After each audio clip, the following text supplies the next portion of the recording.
So students, we are here to do a quick summary of this theory of deviance by Robert King Merton. It's also called as the theory of anomie. It's a very interesting theory because for the first time Robert King Merton presents to us a middle range theory, a theory that can be applied to certain societies and certain cultures. Especially he raised emphasis on this idea that there are certain societies and cultures that lay a lot of emphasis on the goal, on a certain goal, and that goal becomes obsessed by every single citizen and individual of that given society or culture. So much so they forget the means of reaching that goal, the normally acceptable means, and that is why he talks about that sometimes deviance in society is caused by the social structure itself. So let's have a quick look at this theory, and I hope you will understand it very clearly. As we see here, the social structure and anomie are sometimes interrelated, and this is what Robert King Merton proved in this work of his in 1938. So he comes up with this not a macro level theory but a middle range theory, and he explains how social structures exert pressure upon certain groups to deviate. Because as I said earlier, that the goal is the most important thing, and when there are some people who cannot take this pressure of reaching that goal, of a certain goal which the whole society exalts, the whole society will do Jai Jaikar if you reach that goal, that's when the time people, if they are not able to cope up with reaching that goal, they will take up another different route. And this is what Robert King Merton presents through the American society. So going further, you will see that this anomie theory locates the cause of deviance in a disjuncture. A disjuncture, what it means, a mismatch between the prescribed goal, the value, the most important value for the American society is to be rich and prosperous. This is the most important value for every American. But socially structured means there are norms to achieve it. There are certain rules that are there which are given by society that this is acceptably and you will be able to achieve that goal of becoming rich. But according to Robert King Merton, not everybody goes by this means always. And therefore he sees that individual in such society must adapt to this mismatch. What it means mismatch is, the mismatch is between the goal and the means of achieving it. So when people take the wrong path of achieving this goal, it means that there is a mismatch. And there are many people in such type of societies who take this wrong path, who go to this path of mismatch, and they try to achieve the goal. So members of social classes or ethnic or racial groups that experience this disjuncture most acutely are likely to make deviant adaptations.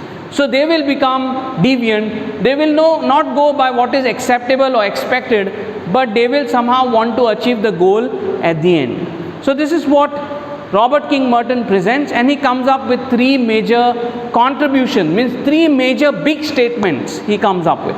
First, the exaltations of the end generates a literal demoralization and justify immorality, which means that you can be immoral. You can kill someone and still be rich. So immorality is okay because ultimately tomorrow when you walk into a police station with a limousine car, the police inspector there might give you a nice salute, but somebody who is with a cycle, the police inspector may not look at that person. But that person who came with that limousine car, how he got that limousine car, police inspector is not interested.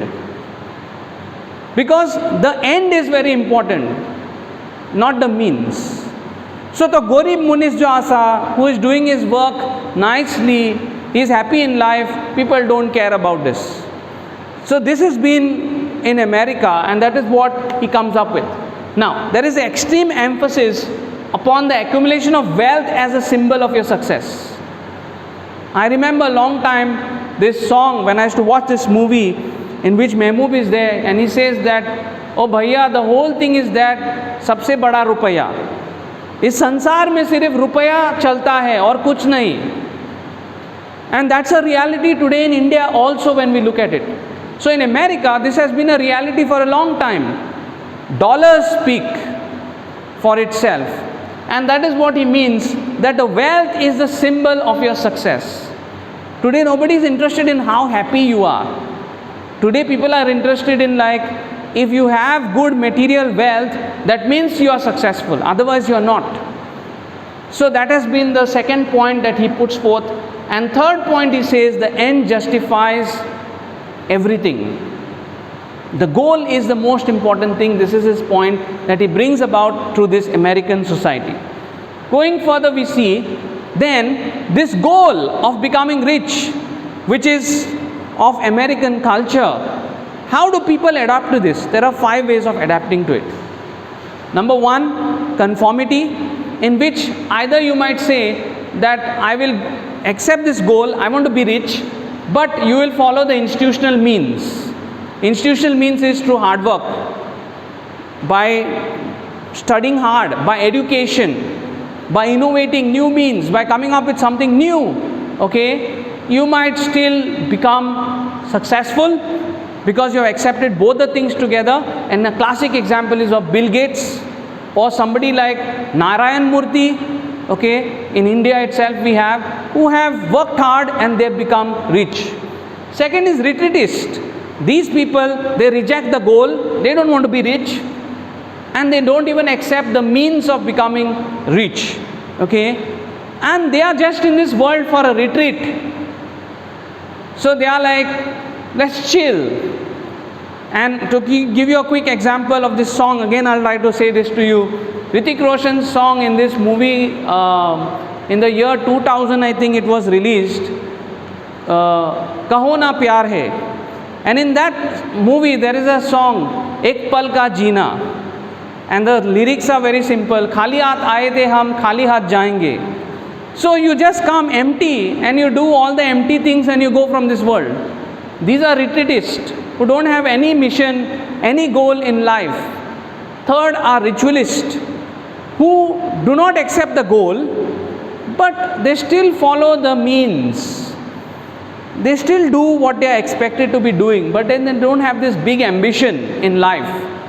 Okay, and he gives the example like the clerks, okay, in an office, who are just there and doing their work without like having something of their own to achieve. Fourth, you have innovations. These innovators are different from the first example that I shared, the example of Bill Gates or Narayan Murthy. But these innovators, they reject both the things. They don't reject, they accept the cultural goals. That is, they want to become rich, but they reject the means to achieve it. So they say like, why should we always do hard work? We can follow another path, and that path is of crime. That path is of deviance, and it is a shortcut to success, a shortcut to become rich faster.